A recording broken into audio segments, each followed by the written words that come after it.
नमस्कार, मेरा नाम कृष्णपाल राठौर है और आप म्हारो राजगढ़ का यूट्यूब चैनल देख रहे हैं। सबसे पहले इन तस्वीरों को देखिए। इन तस्वीरों को देखकर ये अंदाज़ा लगाइएगा, ये सोचिएगा कि आपके बच्चे भी इसी तरह स्कूल में बैठे हुए हैं, यानी कि क्लास में ना बिठाकर कॉरिडोर में बिठाए गए हैं। और उसका कारण ये है कि बच्चों के पेरेंट्स ने फ़ीस जमा नहीं की। फ़ीस जमा ना करने के कारण बच्चों को क्लास से बाहर बिठाया गया। ये घटना जो है कृष्णा वैली इंटरनेशनल स्कूल छापी एड़ा की है। इन तस्वीरों को ध्यान से देखिएगा और अंदाज़ा लगाइएगा कि आपके बच्चे भी इसी स्कूल में पढ़ते हैं और आपके बच्चों को क्लास में ना बिठाकर बाहर बिठाया जाता है।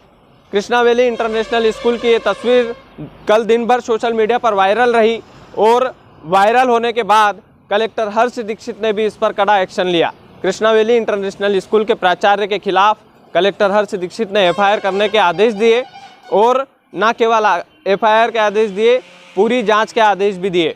यानी कि अब इस स्कूल की पूरी जांच होगी और बच्चों से शायद पूछा जाए कि क्या आपके साथ रोज़ाना ऐसा ही बर्ताव होता था।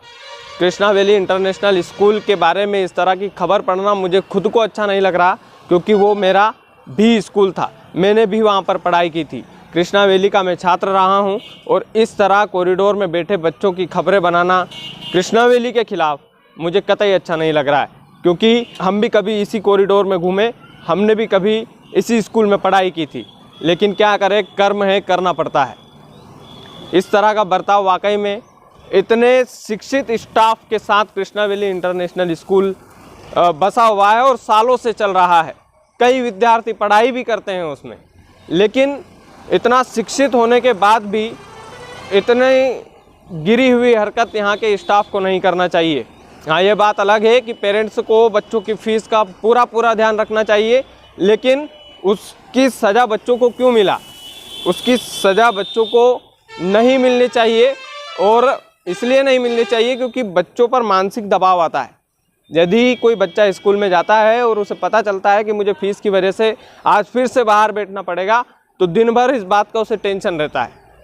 और किसी भी स्टाफ को ये अलाउ नहीं है कि वो फ़ीस के कारण बच्चों को प्रताड़ित करे। हाँ, वो पेरेंट्स से बोल सकता है, उसका अधिकार है, क्योंकि प्राइवेट स्कूल में भी स्टाफ को सैलरी देना होती है और कई सारी व्यवस्थाएं देखना होती है। इसमें पेरेंट्स की भी गलती है। अगर आप अपने बच्चों को प्राइवेट स्कूल में पढ़ा रहे हैं तो आप में इतनी कुवत होनी चाहिए कि आप वहाँ की फ़ीस समय से जमा करें। और अगर आप वहाँ की फ़ीस समय से जमा नहीं कर पाते हैं तो इसमें आपकी गलती भी है, पेरेंट्स की गलती है। स्टाफ की गलती बस ये है कि उसने बच्चों को प्रताड़ित किया। कृष्णा वैली के स्टाफ की गलती ये है कि बच्चों पर अत्याचार नहीं करना चाहिए, बच्चों को कॉरिडोर में नहीं बिठाना चाहिए, ना ही फ़ीस के लिए उन्हें बोला भी नहीं जाना चाहिए। कायदे में तो ये है नियम कि फ़ीस के लिए बच्चों को बोला भी नहीं जा सकता। आप पेरेंट्स से बात कीजिए। लेकिन कृष्णा वैली इंटरनेशनल स्कूल के इतने पढ़े लिखे स्टाफ ने बच्चों के साथ इस तरह का व्यवहार किया, ये बिल्कुल गलत है। हम इसका विरोध करते हैं।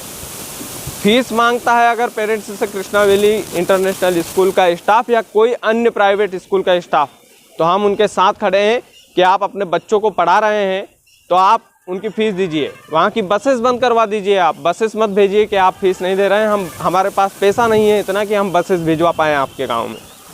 कई सारे हथकंडे और हैं, लेकिन बच्चों पर प्रताड़ना करना, बच्चों को इस तरह से कॉरिडोर में बिठाना, ये सरासर गलत है। हम इसके खिलाफ़ हैं। और जो लोग इस वीडियो को देख रहे हैं, कृष्णा वैली के कई स्टूडेंट्स इस वीडियो को देख रहे होंगे। हमारे स्कूल के बारे में इस तरह की बदनामी वाकई में सहन नहीं हुई थी, लेकिन गहन चिंतन किया तो थोड़ा सा गलत लगा कि इस तरह का व्यवहार बच्चों से नहीं करना चाहिए स्टाफ को। अगर बच्चों से करता है स्टाफ तो वो गलत है और कलेक्टर हर्ष दीक्षित ने भी इस पर कड़ा एक्शन लिया है। अब गलती पेरेंट्स की भी है। देखिए, इसमें पेरेंट्स की गलती इसलिए मानता हूँ क्योंकि अगर आप में इतनी हिम्मत नहीं है कि आपके बच्चों को प्राइवेट स्कूल में पढ़ाया जाए तो आप सरकारी स्कूल में डालिए। आप सरकारी स्कूल में डालकर अपने बच्चों को पढ़ाइए, क्योंकि प्राइवेट स्कूल को भी कई तरह के मैनेजमेंट देखना होते हैं। उनको भी टीचर को सैलरी देना होती है, वहाँ पर काम वाले स्टाफ जो लगे होते हैं उनको सैलरी देना होती है, बसेस में डीजल डलवाना होता है, साफ़ सफाई का पैसा होता है खर्च, और इतनी बड़ी बिल्डिंग में बिजली का बिल भी आता होगा। तमाम सारी चीज़ें आप लोगों को भी सोचना चाहिए कि आपके बच्चों की फ़ीस आप समय से जमा करें। वो भी बोल बोल कर परेशान हो जाते होंगे, तब जाकर इस तरह की हरकतें उनको करना पड़ती होगी।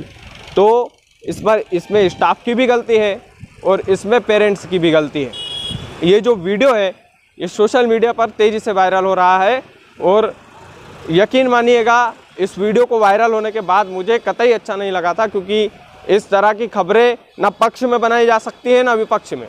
क्योंकि बच्चों को बाहर बिठाना ये गलत है, लेकिन फ़ीस मांगना गलत नहीं है। अगर स्टाफ ने ऐसा तो होगा ही नहीं कि डायरेक्टली बच्चों को बाहर बिठा दिया होगा, उन्होंने बार बार टोका होगा, आपको भी टोका होगा फ़ोन लगा कर कि बच्चों की फ़ीस जमा कर दीजिए। आप नहीं कर रहे होंगे तो उन्हें इस तरह का कदम लेना पड़ा, लेकिन वो कदम जो है वो गलत था, सरासर गलत था। किसी भी प्राइवेट स्कूल में या सरकारी स्कूल में बच्चों को इस तरह से प्रताड़ित नहीं किया जा सकता, क्योंकि बच्चे पढ़ने जाते हैं, मानसिक प्रताड़ना झेलने नहीं जाते हैं वहाँ पर। और वही बात पेरेंट्स के लिए कि पेरेंट्स आप लोगों को भी सोचना चाहिए, आप लोगों को ये सोचना चाहिए कि इतना बड़ा स्कूल चल रहा है हमारे बच्चों के लिए, तो वहाँ पर भी सुविधाएं होगी। वहाँ पर कोई बिना पैसे से बिना फीस से कैसे काम चलेगा?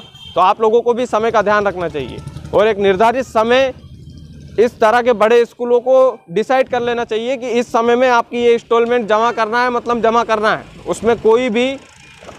उसमें कोई भी लापरवाही नहीं बरती जानी चाहिए। अगर लापरवाही बरती जाती है तो फिर हम आपके बच्चों को हमारी बसेस में नहीं बिठा पाएंगे, क्योंकि हमारा भी स्टाफ है।